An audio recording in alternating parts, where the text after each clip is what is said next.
Vamos começar. Eu gostaria de fazer aqui um retrospecto de todas as coisas que eu vou falar, como é que elas começaram, como é que elas foram se transformando na linha do tempo e principalmente resgatar os autores que começaram a ensinar tudo que eu vou falar para vocês.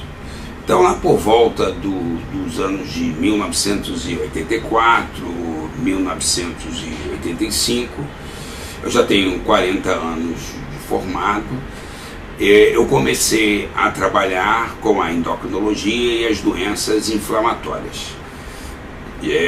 Era responsável por um serviço de endocrinologia num hospital geral e comecei a aprender o que se chamava naquela época de nutrição ortomolecular, que foi trazida para o Brasil e ao mesmo tempo que ocorria também nos Estados Unidos pelo professor Elion Póvoa Filho, que naquela época ele nos ensinava exatamente tudo que eu vou falar para vocês hoje com uma visão de 2017. Então, vamos falar de uma coisa que na realidade precisamos referenciar, honrar o Dr. Elion Póvoa Filho, porque em 1984, 1985 ele ensinava absolutamente tudo isso que a gente vai comentar aqui sobre emagrecimento, alimentação e doenças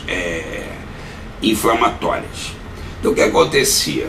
Naquela época, o Dr. Póvoa ele falava muito das intolerâncias alimentares, principalmente causadas pelos derivados de leite de vaca e as intolerâncias alimentares causadas pelo trigo. E ensinava para no trigo, evidentemente, a proteína inflamatória mais comum é o glúten. E ele nos ensinava muito que o principal órgão para começar a equilibrar o organismo e prevenir as doenças inflamatórias era o intestino. Porque através do intestino que entram as substâncias inflamatórias mais importantes. O intestino ele é um órgão tão inteligente, tão importante, que ele vai filtrando durante um dia mais de 100 mil substâncias. Então ele tem que selecionar o que é próprio e interessante para o organismo e ele tem que bloquear o que não é interessante nem deve entrar para o organismo, e isso numa velocidade de bilionésimos de segundo. Então, naquela época, quando se começou a falar em radicais livres, principalmente aqui no Brasil, a gente era tratado como picareta, como pessoas sem princípios, pessoas não éticas, porque eles simplesmente achavam que isso era ficção científica, que não existiam os radicais livres. Hoje, e há muito tempo, você abre os livros de medicina e só se fala em radicais livres, só se fala em substâncias que provocam o aumento dessas substâncias inflamatórias. Mas para vocês terem uma ideia, até querer caçar o diploma naquela época foi cogitado. Mas Dr. Elion Póvoa continuou formando os seus alunos e hoje os melhores professores, os melhores profissionais de biologia molecular são alunos do Dr. Elion Póvoa, colegas daquela época de turma. Mas as coisas foram mudando de nome, aí fala-se em nutrição funcional, fala-se muito da importância dos alimentos na desinflamação dos genes, no equilíbrio dos cromossomas, na prevenção das doenças. Só se esquecem de dizer como é que tudo isso começou. Então fica aqui esse registro que eu considero de extrema importância. Então naquela época o que a gente estudava muito? uma coisa chamada de permeabilidade intestinal e uma coisa chamada de disbiose. O que é a permeabilidade intestinal? A permeabilidade intestinal são situações provocadas principalmente pelo meio ambiente, que provocam uma inflamação na parede da membrana do intestino e que permite a entrada de substâncias que não deveriam entrar para a corrente sanguínea. Como aquelas substâncias elas não pertencem, não são próprias ao organismo, o que o organismo vai fazer? Vai fazer anticorpos contra essas substâncias, e esses complexos de anticorpos com essas substâncias estranhas vão inflamar a membrana celular das células. Hoje, ao contrário do que se pensava naquela época, não é o núcleo a parte mais importante da célula. A parte mais importante da célula, a parte mais inteligente da célula, é a membrana celular. Por quê? Se você tirar o núcleo da célula, ela se mantém viva. Mas se você tira a membrana plasmática da célula, a vida dela acaba. E a membrana plasmática, a semelhança do intestino, ela faz esse papel de filtro de altíssima inteligência, porque na membrana existem fechaduras que são chamadas de receptores, e esses receptores é que vão interpretar o que está acontecendo no meio ambiente. Não só a presença de glúten, a presença de lactose, a presença de caseínas, a presença de agrotóxicos, a presença de formol, a presença de alumínio, a presença de inseticidas, de pesticidas, a presença de diversos corantes, de diversos estabilizantes que provocam alterações na membrana, que a gente chama de disruptores.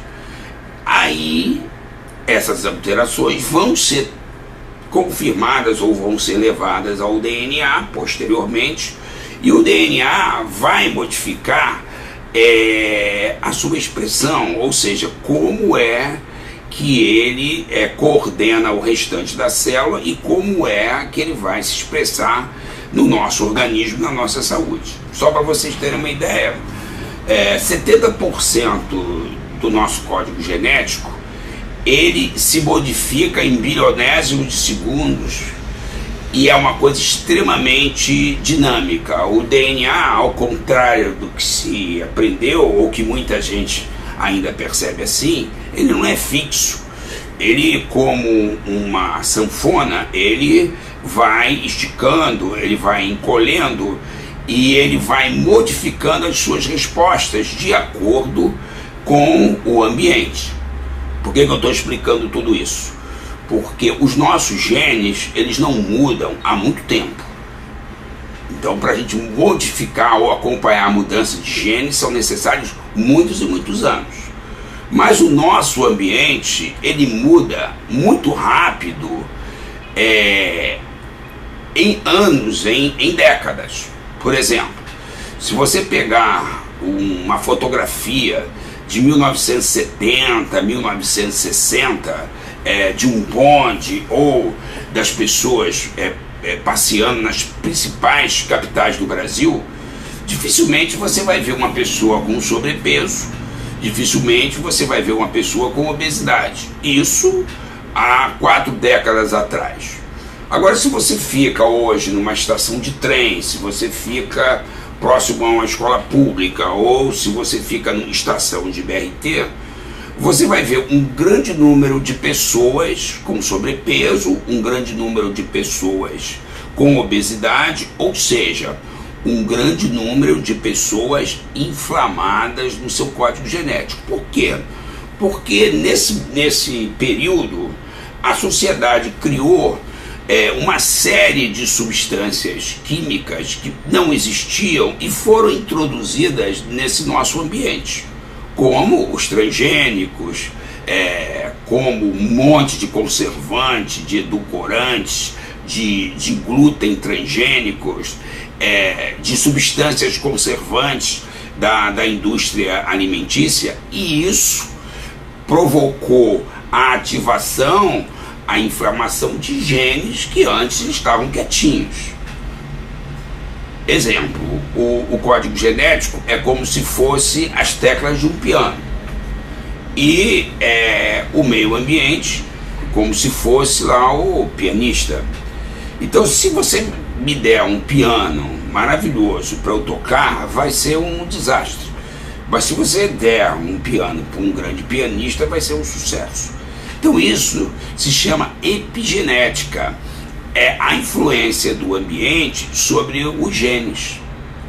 Então, quando nós falamos em doenças inflamatórias, como diabetes, depressão, Alzheimer, câncer, gordura no fígado, diabetes, esquizofrenia, bipolaridade, tiroidite de Hashimoto ou hipotiroidismo, que praticamente hoje de cada 100 pessoas que entram no consultório, 70 usam medicamentos para tireoide. Há 35 anos passados isso não existia.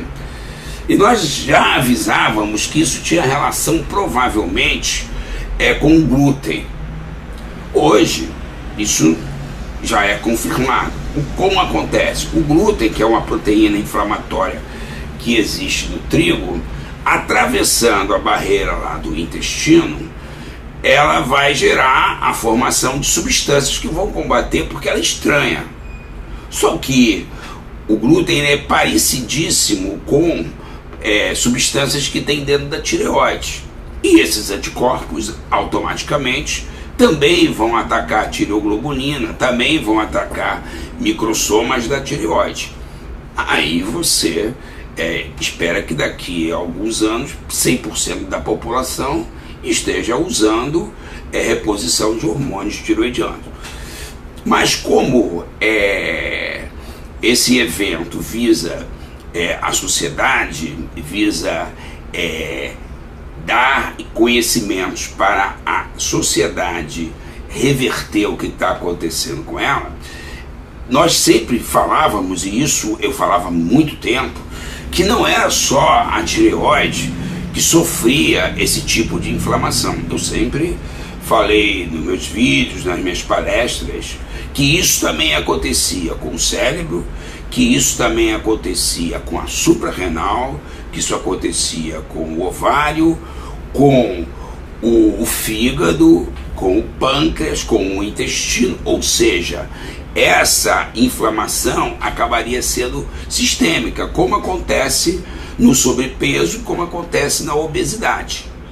Agora, existe espaço na mídia para divulgar essas informações? Não existe.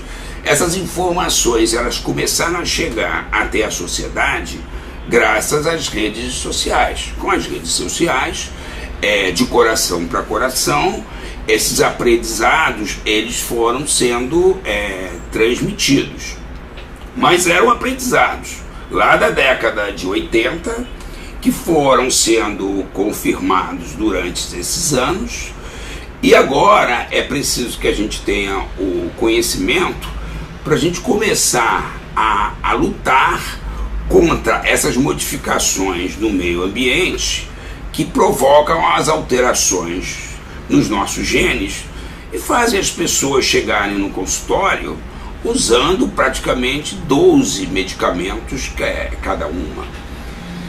Também, graças a Deus, com a evolução da ciência, nós já estamos observando o desenvolvimento de substâncias, não medicamentos, mas substâncias desinflamatórias, que elas vão atuar sobre esses genes, desinflamando esses genes, e automaticamente vão permitir que, ao invés de você usar medicamentos, você recupere a sua saúde. Mas isso só vai acontecer se as pessoas entenderem que é impossível alguém desinflamar, alguém tratar essa epidemia de doenças inflamatórias sem mudar o estilo de vida. E mudar o estilo de vida é ao contrário do que se fala em quase todos os congressos médicos, não é uma coisa difícil, não é uma coisa impossível. Simplesmente é uma coisa que não interessa. Não interessa a indústria alimentícia, não interessa a mídia, não interessa a indústria farmacêutica, não interessa a indústria da doença. Hoje mesmo eu estava atendendo uma pessoa e a pessoa ela tem um desgaste de cartilagem nos dois joelhos e um atrito entre os ossos, ou seja, o joelho fica osso com osso, os dois. Como tem insuficiência cardíaca, como tem diabetes, como tem obesidade, como tem hipertensão, ele não pode colocar prótese no joelho. Mas se ele não tivesse isso tudo, a primeira opção seria logo botar uma prótese no joelho. Mas eu expliquei que existe como ele desinflamar. Só que quando a pessoa ela tem umas informações repetidas muitas vezes, ela não consegue receber nenhuma notícia boa. Porque para a gente mudar o nosso comportamento, além da gente ter a informação, o conhecimento, isso tem que ser repetido para formar uma trilha. É lógico que eu não me senti impotente diante do paciente não conseguir absorver uma notícia boa, porque o meu foco hoje é passar para o maior número de pessoas que eu puder o conhecimento de como você desinflamar, como você pode fazer o oposto do que está acontecendo, porque nossa população praticamente toda está inflamada. Imagina o número de diabéticos, imagina o número de infartos do miocárdio, imagina o número de depressões, imagina o número de bipolaridade, imagina fígado gorduroso, colesterol, doença coronária articular. Tudo isso poderia ser evitado com conhecimento, com educação e repetição. Mas com as mídias sociais, a gente pode atingir um maior número de pessoas para que o nosso país não fique um país doente e que a nossa economia não vá para o espaço. Então, para fazer qualquer modificação, a gente precisa de uma coisa fundamental, que se chama motivação. Motivação significa motivos para a ação.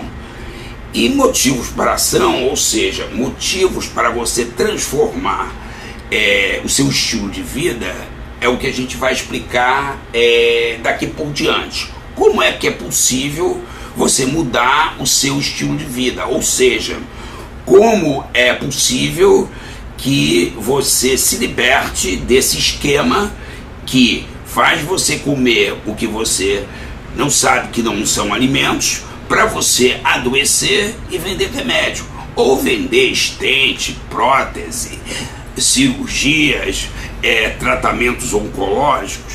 Como reverter isso? É o que eu pretendo agora mostrar para vocês.